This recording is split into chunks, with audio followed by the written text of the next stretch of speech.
अस्सलामुअलैकुम, welcome back to Maham academy. हम 10th biology का फर्स्ट चैप्टर डिस्कस कर रहे हैं और आज हमारा टॉपिक है स्मॉल इंटेस्टाइन। लास्ट लेक्चर में हमने डाइजेस्टिव सिस्टम के एक अहम पार्ट स्टमक के बारे में पढ़ा था और आज हमने पढ़ना है स्मॉल इंटेस्टाइन यानी छोटी आंत के बारे में। तो लेक्चर को स्टार्ट करने से पहले अगर आपने मेरे चैनल को सब्सक्राइब नहीं किया तो चैनल को सब्सक्राइब करें और बेल आइकन को प्रेस कर दें ताकि आने वाली वीडियोस का नोटिफिकेशन बर वक्त आप तक पहुंचता रहे। तो लेक्चर को स्टार्ट करते हैं। Small intestine. Small intestine basically छोटी आंत को कहा जाता है, इसे हम उर्दू में छोटी आंत कहते हैं। ठीक है, तो हमारे जहन में एक क्वेश्चन आता है कि स्मॉल इंटेस्टाइन को स्मॉल इंटेस्टाइन क्यों कहा जाता है, क्या ये छोटी होती है? तो ऐसा हरगिज नहीं है। स्मॉल इंटेस्टाइन की लेंथ कम नहीं होती बल्कि ये लार्ज इंटेस्टाइन से भी ज्यादा होती है इसकी लेंथ, बल्कि इसका जो डायामीटर है जिसे हम आम लफ्जों में चौड़ाई कह सकते हैं वो इसकी बहुत कम होती है, तकरीबन 1 इंच होती है। इसलिए जो है हम इसको स्मॉल इंटेस्टाइन कहते हैं। सादा लफ्जों में इसकी लंबाई बहुत ज्यादा है लेकिन इसकी चौड़ाई बहुत कम है, इसलिए हम इसको स्मॉल इंटेस्टाइन कह सकते हैं।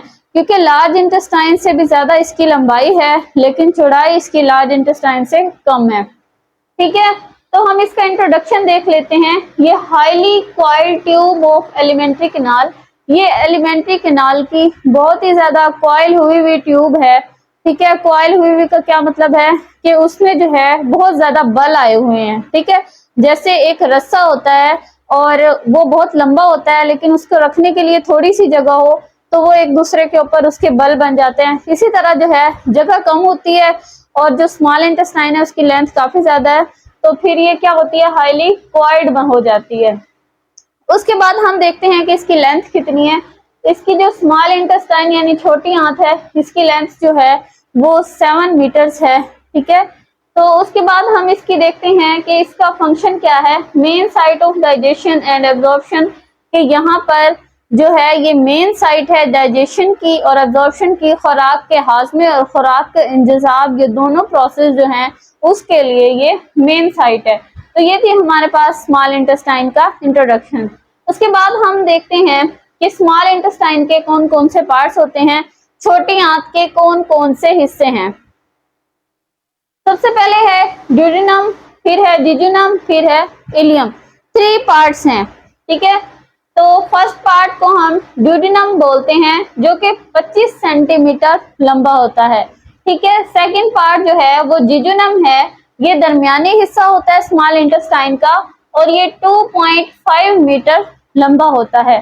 ठीक है, उसके बाद इलियम की बात की जाए तो ये लास्ट पार्ट है स्मॉल इंटेस्टाइन का और इसकी लेंथ कितनी है, 4 मीटर लॉन्ग। ठीक है, ये 4 मीटर लंबा होता है तकरीबन।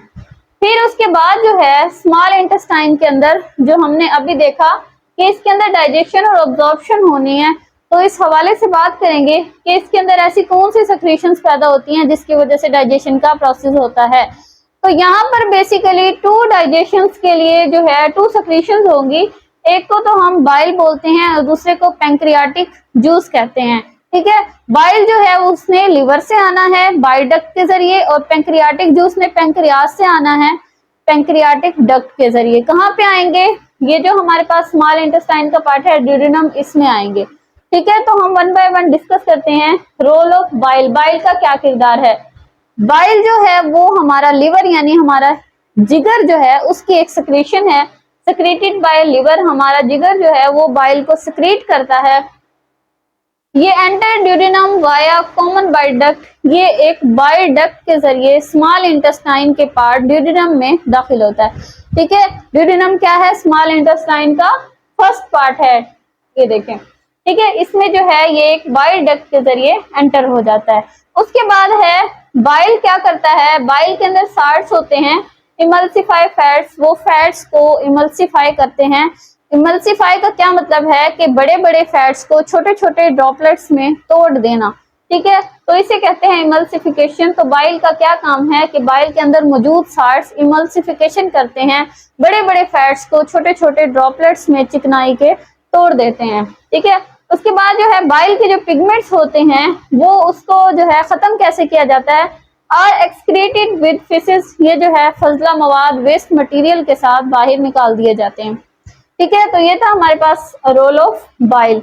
उसके बाद नेक्स्ट मूव करते हैं हम पैंक्रियाटिक जूस के पास। पैंक्रियाटिक जूस कौन रिलीज करता है? बेसिकली पैंक्रियाज जो है वो पैंक्रियाटिक जूस रिलीज करता है। ठीक है, पैंक्रियाज क्या है? पैंक्रियाज जो है खुद एक ग्लैंड है जो कि पैंक्रियाटिक जूस को रिलीज करता है। ठीक है, उसका काम ये क्या करता है? Pancreatic juice enter duodenum through the pancreatic duct, ये हमारी स्मॉल इंटेस्टाइन के पार्ट ड्यूडेनम में कैसे दाखिल होता है? पैंक्रियाटिक डक्ट के जरिए, एक नाली होती है उसके जरिए दाखिल हो जाता है। पैंक्रियाटिक जूस में क्या क्या चीजें मौजूद होती हैं? ऐसी कौन सी चीजें हैं पैंक्रियाटिक जूस के अंदर, वो हम देख लेते हैं। ट्रिप्सिन, पैंक्रियाटिक जूस के अंदर ट्रिप्सिन मौजूद होता है जो कि प्रोटीन की डाइजेशन करवाता है। ठीक है, ये एंजाइम्स हैं कुछ जो कि इसके अंदर प्रेजेंट होते हैं पैंक्रियाटिक जूस के अंदर। तो ट्रिप्सिन का काम है प्रोटीन की डाइजेशन करवाना, प्रोटीन्स को तोड़ना। ठीक है, उसके बाद है पैंक्रियाटिक अमाइलेज। अमाइलेज का वर्ड आ गया तो इसका मतलब है इसका काम है कार्बोहाइड्रेट्स की डाइजेशन करवाना, कार्बोहाइड्रेट्स को तोड़ना। इसका क्या काम है? डाइजेस्ट कार्बोहाइड्रेट्स, ये कार्बोहाइड्रेट्स को डाइजेस्ट करेगा, इसको तोड़ देगा कार्बोहाइड्रेट्स को। उसके बाद है लाइपेज। ठीक है, इसके नेम शो हो रहा है कि लाइपेज लिपिड्स पर जो है रिएक्ट करेगा। तो ये क्या करता है? ये फैट्स को डाइजेस्ट करता है, लिपिड्स को डाइजेस्ट करता है, लिपिड्स को तोड़ता है, फैट्स को तोड़ता है। ठीक है, उसके अलावा जो होता है पैंक्रियाटिक जूस के अंदर सोडियम बाइकार्बोनेट भी मौजूद होता है जो कि काइम की एसिडिटी को खत्म करके उसको न्यूट्रल कर देता है। ठीक है, क्या करता है sodium bicarbonate? Neutralize acidic chyme, जो काइम हमारे पास आता है स्टमक से, ठीक है, वो एसिडिक होता है, उसमें एसिड होता है, तो उसको न्यूट्रल करने का काम किसका है? सोडियम बाइकार्बोनेट का, जो कि पैंक्रियाटिक जूस में मौजूद होता है। ठीक है, तो ये था पैंक्रियाटिक जूस का बेसिक इंट्रोडक्शन कि इसके अंदर ट्रिप्सिन, पैंक्रियाटिक अमाइलेज और लाइपेज, सोडियम बाइकार्बोनेट मौजूद होते हैं जो कि जो है प्रोटीन और उसके बाद प्रोटीन, कार्बोहाइड्रेट्स, लिपिड्स और जो है एसिडिटी खत्म करने का काम करते हैं। उसके अलावा जो है हमारी जो स्मॉल इंटेस्टाइन है उसके अंदर जो है इंटेस्टाइनल उसके कुछ ग्लैंड्स होते हैं स्मॉल इंटेस्टाइन के अंदर। ठीक है, तो वो क्या करते हैं? वो कुछ एंजाइम सेक्रेट करते हैं जिससे फूड की कंप्लीट डाइजेशन होती है, खुराक मुकम्मल तौर पर हजम हो जाती है। तो ये था डाइजेशन का टॉपिक, लेकिन इसके बाद एब्जॉर्प्शन रहती है, वो हम नेक्स्ट लेक्चर में डिस्कस करेंगे। तब तक के लिए अपना बहुत सारा ख्याल रखिएगा। Thank you, Allah Hafiz.